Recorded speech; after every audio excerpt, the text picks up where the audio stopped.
दुई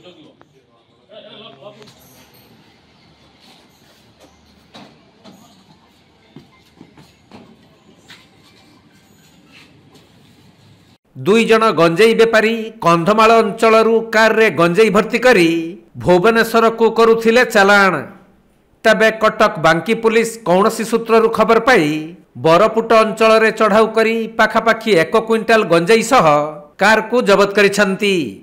आउ दुई जन अभियुक्तों को गिरफ्त करा जाइथिबा बेले पुलिस पक्षरु मामला रुजु करा जाई सेमानकु कोर्ट चालाण करा जाइथिबा एसडीपीओ बालकृष्ण कहर एक सांबादिक सम्मेलन जरिया रे सूचना दैछंती। आज बांकी पुलिस तरफ जो सांबादिक सम्मेलन आज अनुष्ठित होईची कारण है गतकाली 25/6/2025 तारीख दिन बांकी पुलिस तरफ आमर एनडीपीएस केस होईची बांकी थाना रे गंजेई जबत होईची पाखापाखी 1 क्विंटाल गंजेई एवं गोटे मारुति एर्टिगा कार जबत होईची एवं 2 जन लोक आमर बांकी पुलिस तरफ गिरफ्त करा जाईची। से उद्देश्य आज मीडिया ब्रीफिंग गंजेई कोर्ट चालाण होतला सर। एई गंजेई आमर धरा हला आमर जो बरपुट अंचलरू से माने गाड़ी रे भुवनेश्वर अभिमुखे से माने चालान करिया पई योजना करुवा समय रे हमर पुलिस पेट्रोलिंग थिला।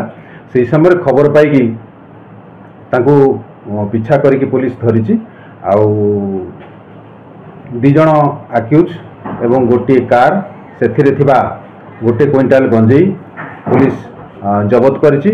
आज सेमानकु कोर्ट फराड हबो आउ एथिरे संपृक्त अछंती 2 जन अक्यूज तांको ना हला गांडू आलियस हबीबुल्ला खान आउ जने होचंती लिपू आलियस लिपुना बेहरा।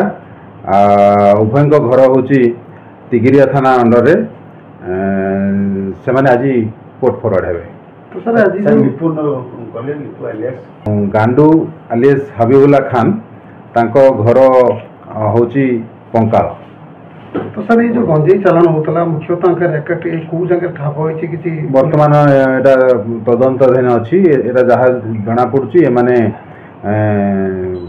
बहुत कंधमाल सेपटरू ए गंजेई को कलेक्शन करती एवं एठी उच्च रेट रे बिक्री करूचंती बोली खबर अछि।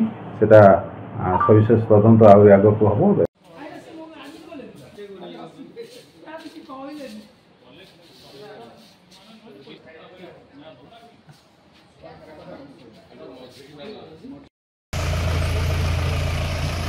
कटक जिला प्रतिनिधि राजेश कुमार साहू रिपोर्ट कोणार्क लाइव।